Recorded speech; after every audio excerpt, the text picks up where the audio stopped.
Hello and happy Friday. So if you are joining and thinking, wow, Darius wore that same exact shirt in the last video, does she just wear this shirt every day? No, no, it's the same day. I skipped last week because of some family stuff, so we have two in a row today. And by the way, I am quite proud of this shirt. This was from the Popcorn Park Animal Refuge fundraiser they do every year. This was the fourth year we went, so I think it's the fifth year. They've been doing it, but an amazing fundraiser. Encourage everybody to check it out each year. And if you can't check out the fundraiser, just go to the animal refuge. Those animals are adorable. So today we are continuing on with our managing people day to day. This is technically our week 2 lesson. It very is directly connected to last week. So this week is the how to give feedback that actually lands. Where last week, meaning this morning session, was the conversations most managers avoid, and they really go hand in hand. The first one was talking about what conversations are we avoiding and the why, and how we really have to overcome that. And this is more the functional kind of how we give that feedback that actually is going to resonate with our teams. So first, again, I'm just as boring with this session as I was in last. I refilled my coconut water. Gosh, that's way more boring than my usual fun tea or coffee. But I will say, that is boring, but it's a complete contrast to the lack of boring I have going on upstairs, where I've started doing some fermenting. I have a ginger bug and some tapache up there ready to be bottled today. I know, super nerd stuff, but it's fun. But anyhow, coconut water today. Whatever you guys are drinking, enjoy. Hopefully a nice cold iced tea for today because it is hot out.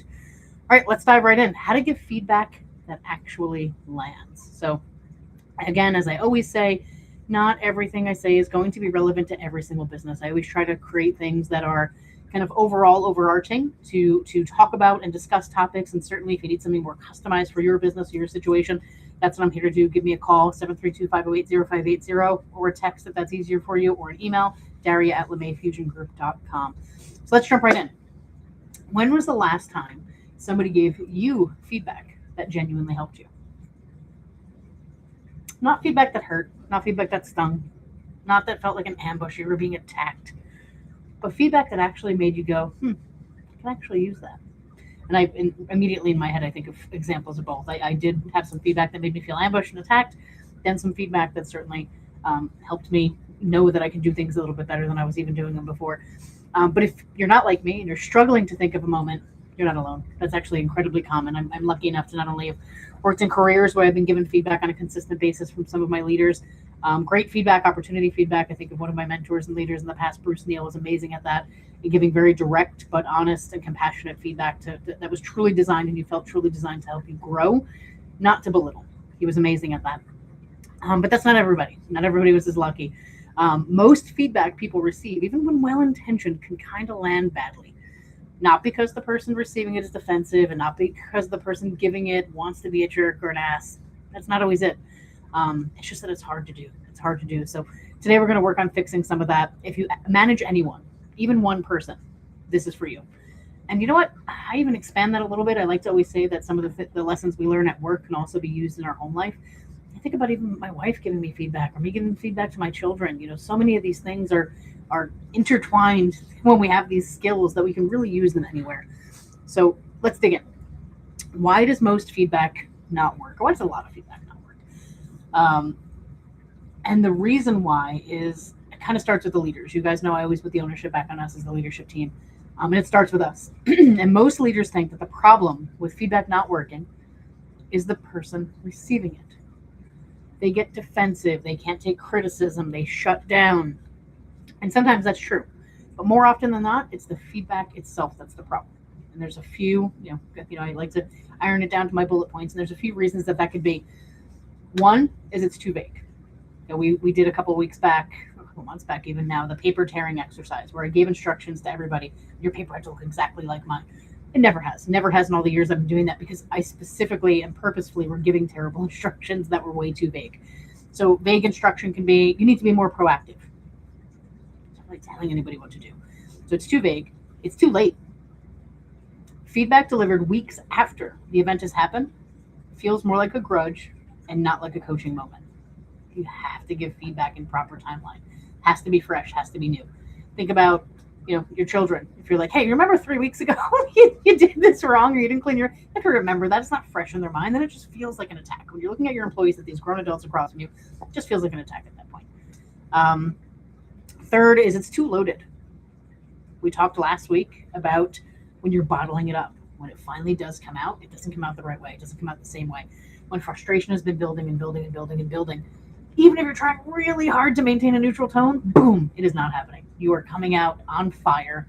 I have had that happen with leaders in the past where, again, the particular leader wasn't a bad leader. They weren't a bad human, but they just waited so long to provide me feedback that once they did, it was just a spew coming out of their mouth.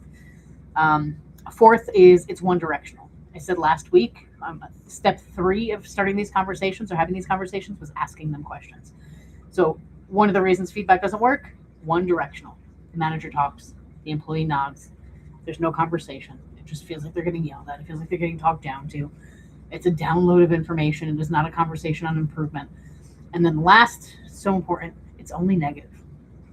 If the only time people hear from you is when something went wrong, they dread seeing you. They dread those appointments you have. I talked last week about how I believe in consistent feedback, whether that is opportunity feedback or positive feedback. I believe in it being consistent. That way nothing is ever a shock. It's not all negative. And it creates a culture of those accountability conversations having on a regular basis. So if it's not that once every 6 months that this conversation is happening, then it's always a shock. It's always a moment. Make it consistent, make it part of the day, and make sure it's not all negative. You want to be able to provide some positive feedback to your teams as well to encourage them. Good feedback is a skill. And like any skill, you can get better at it, even if it feels uncomfortable right now. I promise you, there was a point in my career where everybody starts off a little bit uncomfortable with it. But once you get used to it, once you ingrain it in your culture, it becomes as easy as tying your shoes in the morning. It really does. So let's dig in a little bit more. I'm going to drink my boring ass coconut water. To the difference between feedback and criticism. A lot of people think getting opportunity feedback from a supervisor is criticism. It's not always the case.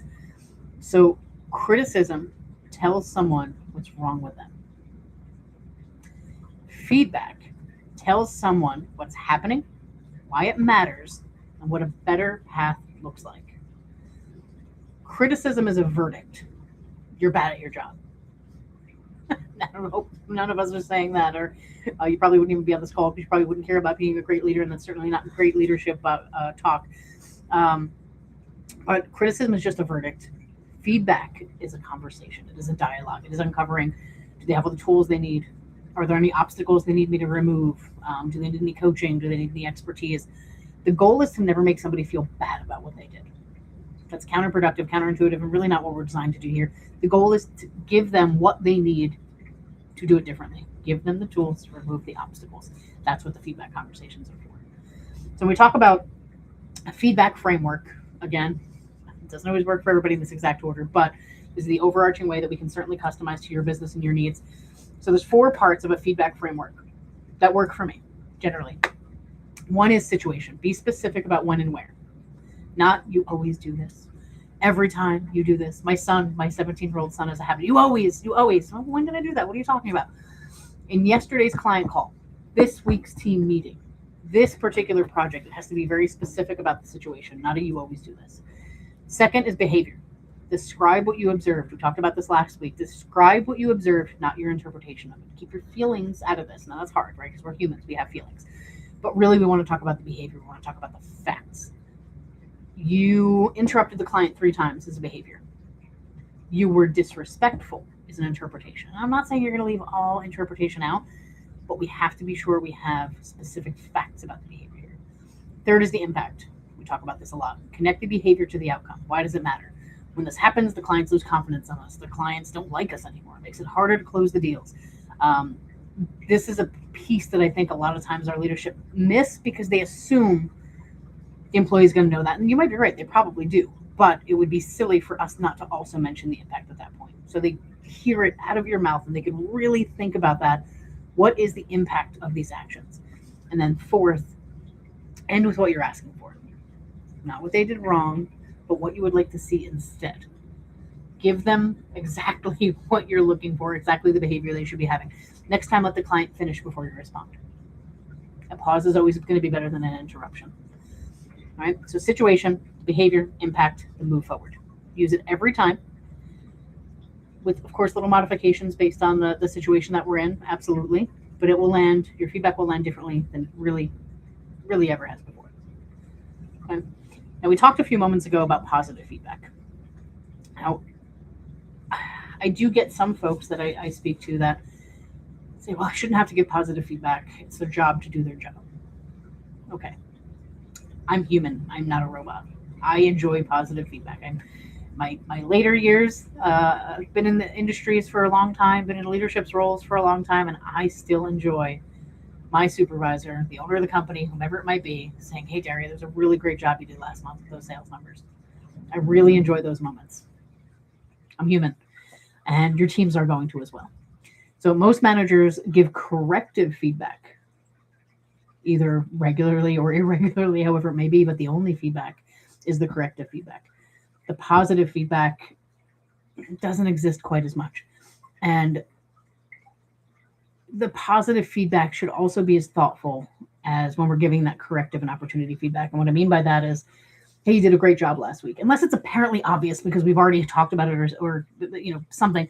Great job last week. That's a pat on the back. And I'm not saying that's bad. But what I'm talking about is true positive feedback. And that is, hey, last month, we really had record-breaking sales numbers. We doubled the revenue that we saw in January of last year.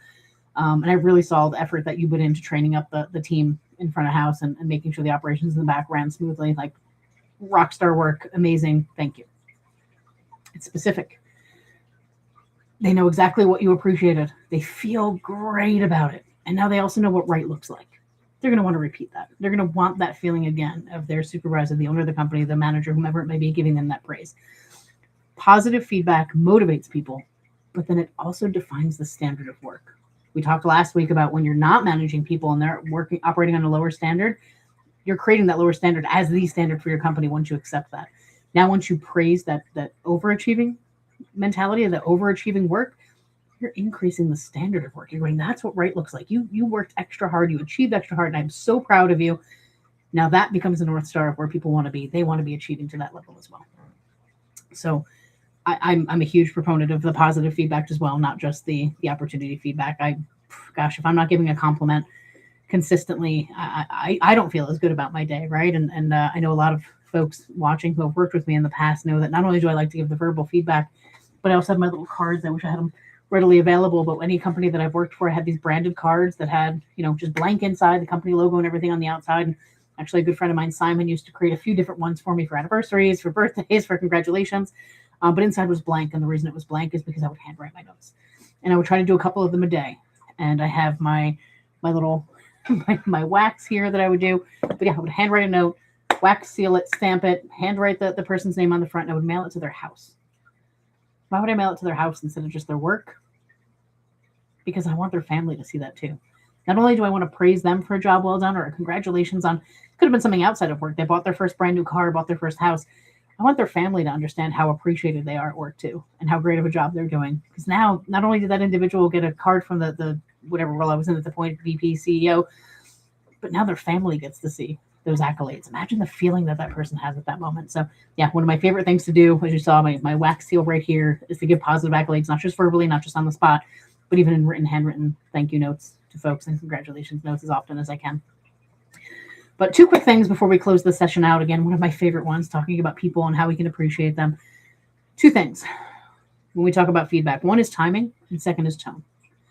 So timing is giving the feedback as close as we can to the moment. I know we already talked about this a few moments ago, but it's not just waiting a few weeks and letting it bubble up, but it's also not waiting to that performance review, whether they're quarterly, biannually, or annually. You don't want to go 6 months down the road and have somebody see in their performance review that the supervisors weren't very happy with them. And for me, I think of a moment that I worked for a company and I was crushing the sales numbers. I mean, I'm trying not to give away too much of the company I was with. That's why I hesitated for a moment. But the department I was working in, we revamped it a little bit, opened up another department. Sales numbers were amazing, absolutely great. And my boss doesn't want to see in my office. I'm like, this is going to be fantastic. I'm going to get some praise and kudos. And I had been doing this for a little while, and things have been going well. After a while, they were not happy with my numbers because of how I got them. Now, it was a conversation about texting versus calling versus emailing and the effectiveness of all these different ways, and wound up in a giant conversation. But I think what struck me most about that is how long they had waited to tell me that they didn't like the direction I was going. Even though my sales numbers were better, they had waited so long to tell me that it almost came off angry from them. Now, had they just at the beginning said, "Hey, Dari, I see that you're doing this a little bit differently," I could have talked them through my why, because my results were better, my employees were happier, my clients were happier, even though it was a little outside of the norm. I like to think outside the box, but effectively, I was doing a better job. But rather than having those conversations early, it festered and festered and festered until they were actually a little angry about it. So I was able to talk them through it and the understanding of why. But at that point, I had to really talk them down versus just having a normal conversation with them. So again, timing, make it as close to the event as possible when it's still specific and relevant. 2, your tone. If you're frustrated, wait. Frustration, when you're going into a conversation frustrated, that feedback is going to be heard as an attack. You can't control. We're not actors. None of us are going to be able to really control that to the effect that we want to. So calm down, cool down, then have the conversation. Okay. And one big one, now that we're talking about kind of the tone and timing, and this is a huge, huge one. I almost missed. It would have been such a shame. One thing that kills feedback before it ever starts is having it in public. I'm sure so many of us have heard, right? Praise in public. So that feedback, you cannot talk to an employee about another, with other people around. Also, not talking about that employee to their peers or to their subordinates, but having any kind of opportunity feedback in public, never. Corrective feedback, always private, always, 100% of the time. Even a small, tiny comment, a small, offhanded comment in front of others, a pointed question in front of others, it's going to humiliate that person. Humiliated people don't hear the feedback anymore. And now you've also created kind of this rift amongst the team. Now it could be amongst the team or it could be the team against you, because now you're kind of being a jerk, right? And people aren't going to resonate. The other people who you're not talking about are going to wonder, are you going to talk about me next? It breaks down so much of the trust. So whenever we're having those public conversations, make sure it's only the praise conversations. Those are the fun ones to have. So a few questions before I leave you guys for the day to think about, of course. What's the hardest part of giving feedback for you? Is it starting it? Is it staying calm? Getting the words right? Remembering to follow up? What part is the hardest part for you? Put some thought into that one. Another question to think about. Do you give more positive feedback or corrective feedback? And be honest with yourself. There's no wrong answer there necessarily, right? If it's a little skewed based on things, it just shouldn't be skewed completely one way or the other. To all positive and no corrective, bad. And the opposite, bad. It needs to be somewhere in that middle. But really think about, are you giving positive feedback a lot? And has feedback ever genuinely changed your performance? And if it has, what made it land? Some of the biggest tricks that we do in leadership and business is copy people who have done it well before us. No shame in that. No shame in that at all. So if something has worked really well with how somebody spoke to you, figure out the why. Why did that resonate with you? Why did that work with you? And try to make it your own, but duplicating that in your conversations with your teams. Okay, so this was a huge one, how to give feedback that actually lands with your teams, treating people with the respect they deserve, but also making sure that we're not skipping these conversations just because they're difficult. So this week, give one piece of specific positive feedback to somebody on your team. Not just great job, not a handshake, high five. Use this framework: situation, behavior, impact, and see what happens. Of course, making sure not just the positive feedback, the corrective as well is done in that same respectful way. Okay. Next week, we're going to be talking about managing performance without micromanaging. That one is another exciting one for me. Setting expectations clearly, holding the line, making sure that, as usually in our small and medium-sized businesses that I traditionally work with, we are oftentimes the owner-operators. It's really hard to let go, especially when the company's your baby, right? I just had a conversation with a local company, started a couple of years ago and is really booming this year. And my one thing I said to one of the owners was, we need to figure out in this business how to get you to stop working in it. Because they were physically doing the physical labor in this job. And it was hard for them to let go because of the quality concerns, but we're working on that. So how do you hold those lines without being a micromanager? And what to do when somebody's just kind of been coasting through things because you're not micromanaging, if that's the case. But for now, everybody, finish your drink, take a deep breath, and lead with intention today. See you next Friday.